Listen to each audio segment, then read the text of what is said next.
오다 보니 제게도 정말 믿기지 않는 일이 생겼습니다.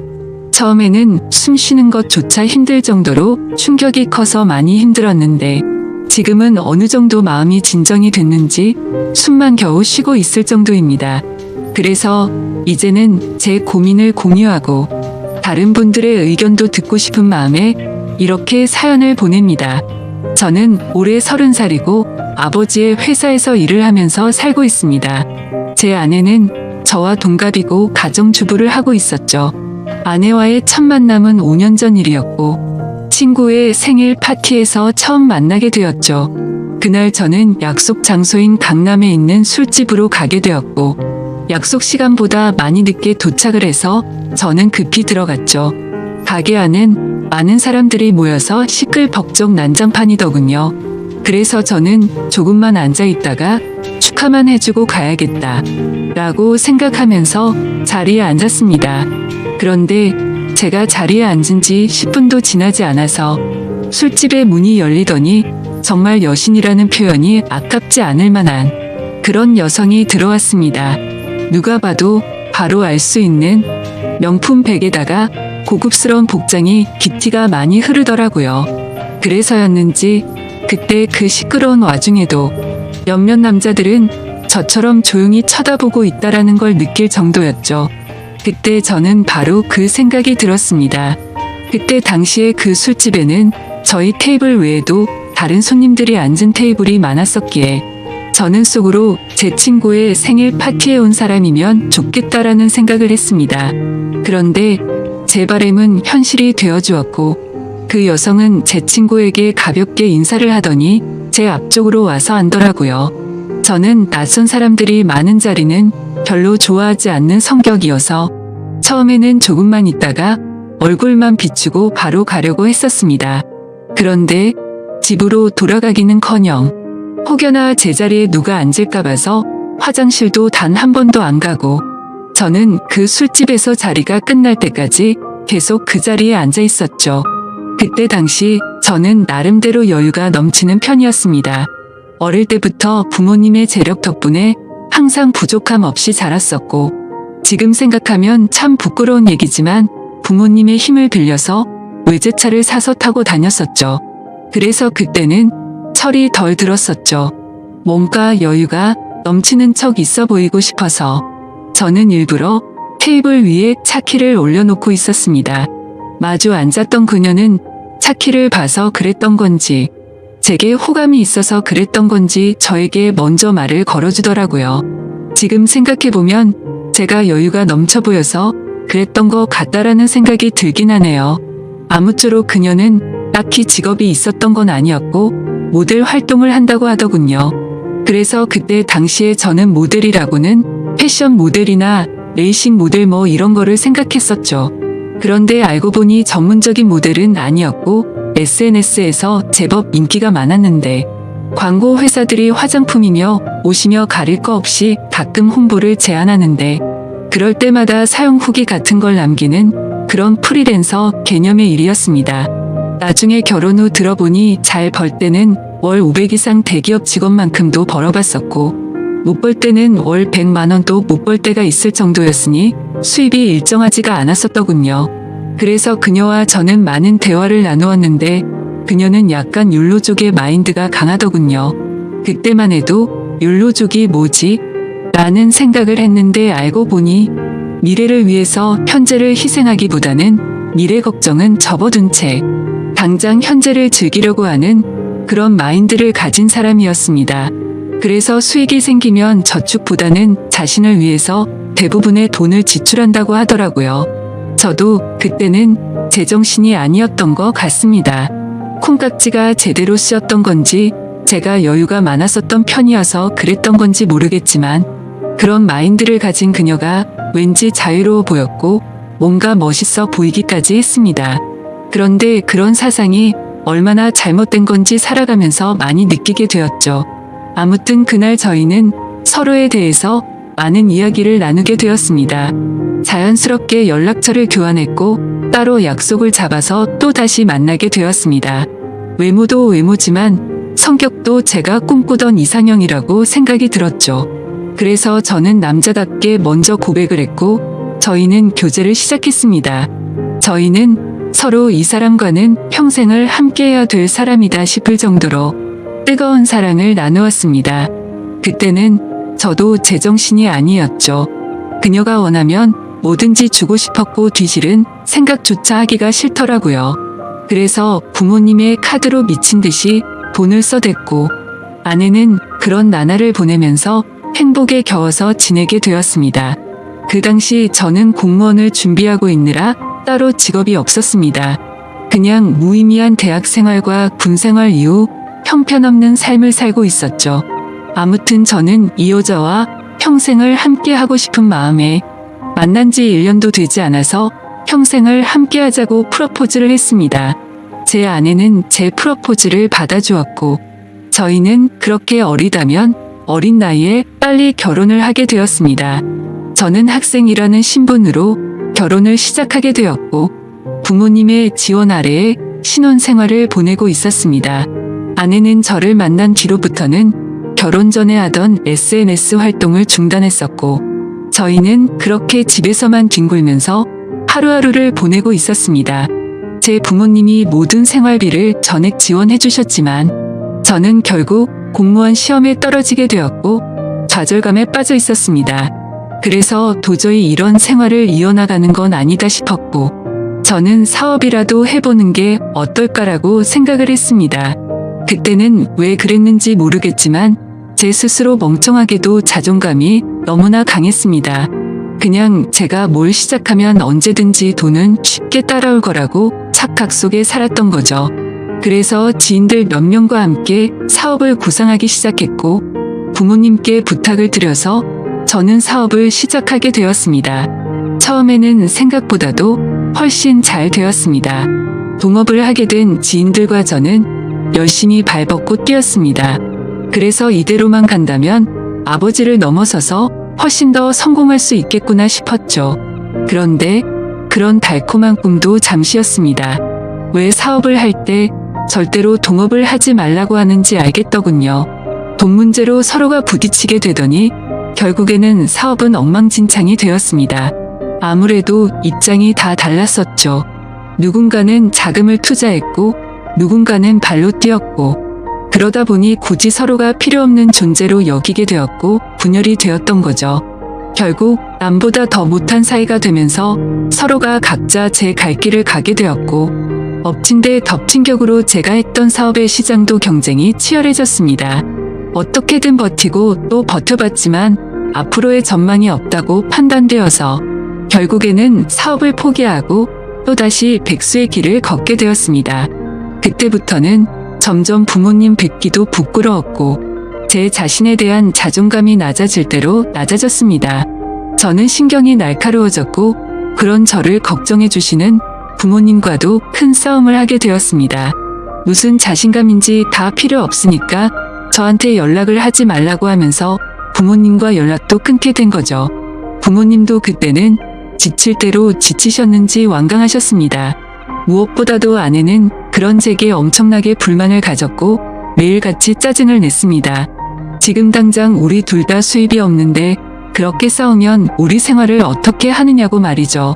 그래서 저는 쓸데없는 자존심으로 내가 어떻게든 먹여 살릴 테니까 걱정하지 말라고 했고 그날부터 할 수 있는 일은 뭐든지 했습니다. 쓸 수 있는 게 몸뚱아리밖에 없다 보니 배달 대행도 해보고 대리기사도 뛰었습니다. 그렇게 1년 동안 겨우 입에 풀칠하면서 버텨갔지만 도저히 미래에 대한 비전이 안 보였습니다. 그래서 결국 저는 부모님께 사죄를 드리게 되었습니다. 그동안 실망시켜드린 죄스러운 마음을 보답하기 위해서 아버지 회사로 들어갔습니다. 아버지 회사는 동생이 대학을 포기한 채 사업을 돕고 있었고 동생이 그 사업을 이을 예정이었습니다. 저 또한 아버지의 뒤를 이을 생각으로 들어간 건 아니었고 그래도 하루 벌어 하루 먹고 사는 인생보다는 기술이라도 배우는 게 낫겠다 싶어서 들어가게 된 거였죠. 동생의 밑에서 일을 배워가며 했지만 기분이 나쁜 건 전혀 없었습니다. 1년 동안 더 뼈저리게 사회생활이 힘들다라는 걸 깨달은 덕분이었죠. 그래서 그동안 부모님 카드로 돈을 막무가내로 쓰던 지나날을 반성하게 됐고, 오히려 그동안의 잘못을 뉘우치면서 저는 부모님의 신뢰를 얻기 위해 정말 열심히 살았습니다. 그렇게 하다 보니 좋은 결과들이 점차 뒤따라오기 시작하더라고요. 기존의 업체들보다 제법 규모가 큰 업체들이 운 좋게 거래처로 들어오게 되었습니다. 그 후 저의 출근 시간은 매일 새벽 6시가 되었고, 퇴근은 저녁 10시 이후에 하는 생활이 이어졌습니다. 그런 생활이 이어지다 보니 자연스럽게 몸과 마음은 점점 힘이 들었죠. 하지만 과거 부모님 등쳐먹으면서 백수로 지낼 때보다는 훨씬 나았습니다.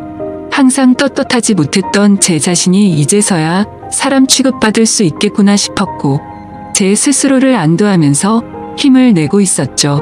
이렇게 열심히 땀 흘려가면서 사는 게 맞구나 싶으면서 말이죠. 그때쯤에 아내는 휴대폰을 바꿔달라고 하더라고요. 그래서 저는 신규로 가입하는 게 저렴하길래 신규로 하나 사주었습니다. 제 아내는 연애 시절부터 그랬지만 항상 휴대폰을 손에서 놓지 않고 살았습니다.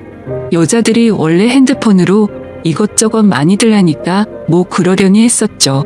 그런데 힘들게 일하고 들어왔는데도 얼굴은 마주치지도 않고 대화할 틈 없이 매일같이 휴대폰만 보고 있는 게 못마땅하긴 했습니다.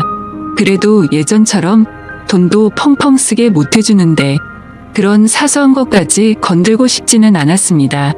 그렇게 힘든 하루하루를 보내고 있었는데 저는 최근에 업무가 과했던 건지 약간 몸에 무리가 오더라고요. 그래서 그날은 병원에 가서 검사를 받았고 영양제 주사를 맞고는 일찍 집으로 들어갔습니다. 그런데 집에 있어야 할 아내가 집에 없더라고요. 저는 아내에게 어디 갔냐고 연락을 했고 한참 동안 연락이 없었습니다. 평소에 항상 휴대폰을 분신처럼 끼고 사는 사람이 연락이 없으니까 뭐지 싶었죠. 그러다 저는 몸이 너무 좋지 않아서 저도 모르게 잠이 들었고 제가 연락을 한 지 거의 2시간이 지나서 아내에게서 답장이 와 있더라고요. 친정에 왔는데 잠깐 잠들었었다며 지금 집에 들어온다고 하더군요. 그래서 그때는 큰 의심 없이 그냥 그런가 보다 했습니다. 그러다 결국 사건이 터지고 말았습니다.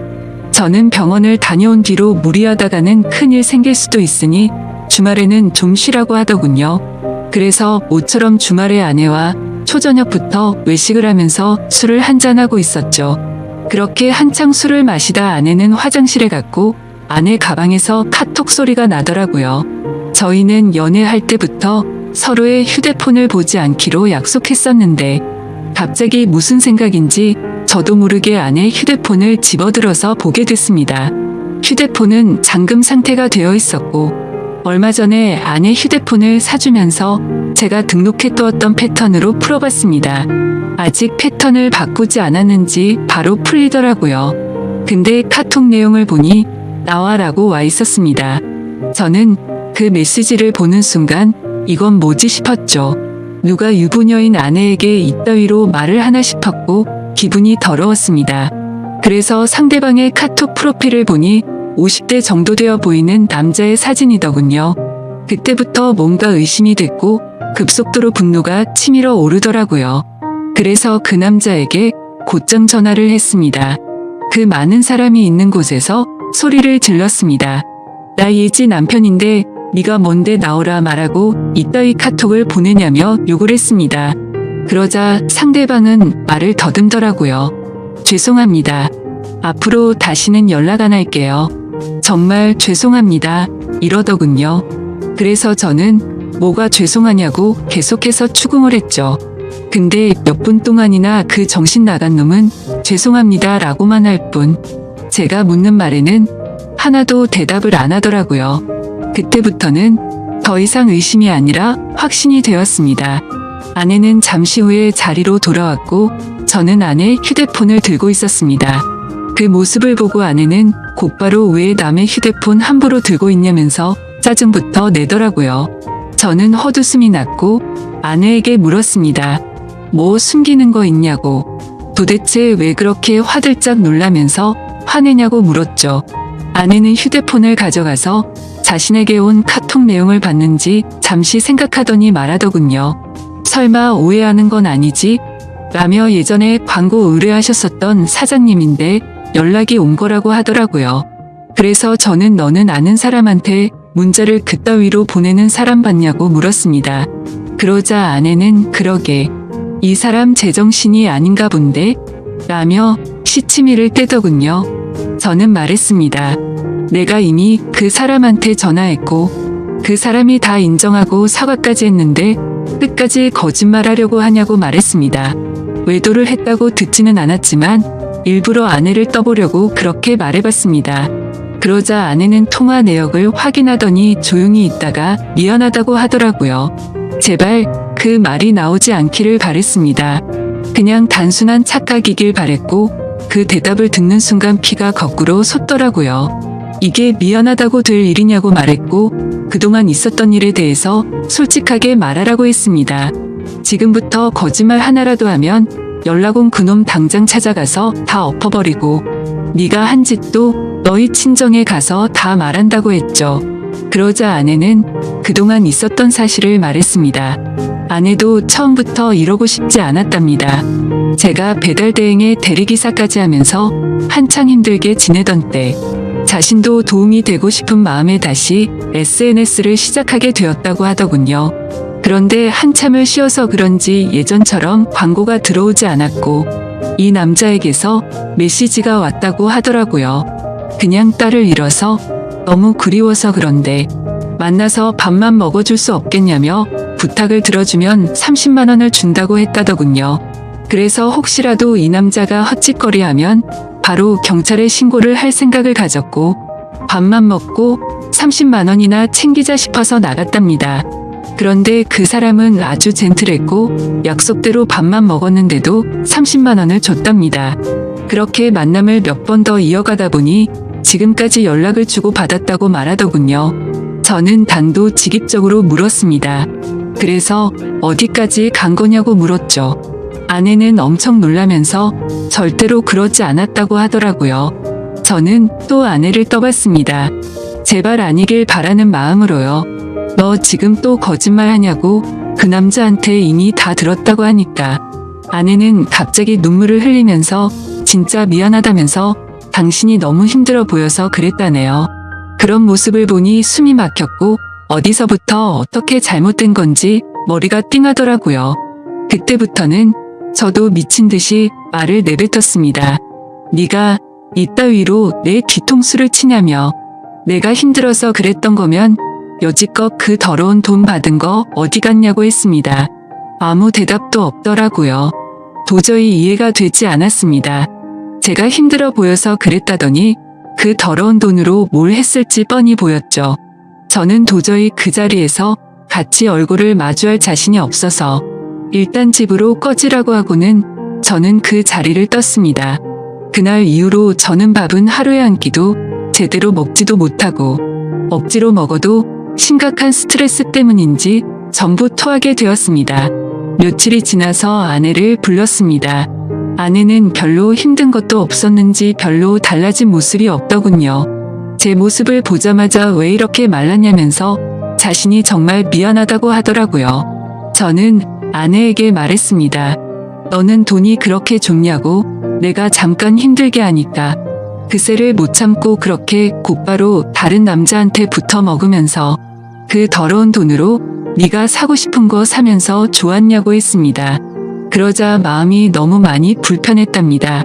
근데 여자한테 필수적으로 필요한 화장품이며 여성용품을 샀고 사치를 부리지 않았다면서 핑계를 대더라고요. 제가 나름대로 1년 동안 열심히 일해가면서 벌어다 준 돈은 돈이 아닌가요? 저는 그동안 내가 집에 넣어준 생활비는 어디다 썼냐고 거짓말하지 말라고 했습니다. 아내는 사실 친정에서 돈이 필요하다고 해서 거기다가 생활비를 보내줬다고 하더군요. 진짜 너무 어이가 없고 기가 막혔습니다.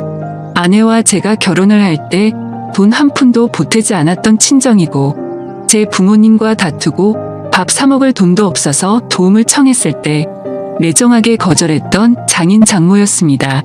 근데 그런 인간들한테 제가 피땀 흘려 번 돈을 보냈다고 하네요. 이 말을 아내에게 하면서 네가 도대체 생각이 있냐고 물었습니다. 그러자 그럼 어떻게 하냐며. 아무리 그래도 부모님이 힘들다고 하는데 어쩔 수 없었답니다. 도대체 뭘 어쩔 수가 없다는 거죠? 제가 돈 10원도 못 벌어 온 것도 아니고 충분히 먹고 사는데 문제는 없었는데 그 돈을 홀라당 친정에 보내주고는 화장품이며 여성용품 사려고 돈 많은 남자한테 붙어 먹었다는 걸 어떻게 이해해야 하죠? 솔직히 아내의 친정도 심각한 문제입니다. 저희 집에만 매달려서 돈 한 푼도 없이 딸을 시집 보낸 것도 모자라서 제가 아내 모르게 돈을 빌려준 돈도 꽤 많습니다. 그때 당시에는 제가 사랑하는 아내의 식구들이었고 당장 너무 힘들다고 하는데 어쩔 도리가 없었죠. 그렇게 한 번만, 또 한 번만, 마지막으로 한 번만 이런 식으로 보내준 금액만 5천만 원이 넘습니다. 막상 아내의 얼굴을 마주하고 있으면 마음이 또 약해지는 것 같기도 하고 이런 제 자신이 정말 저도 답답하고 화가 납니다. 남들이 이런 고민을 갖고 있으면 남자가 진짜 바보 같은 놈이구나 했을 겁니다.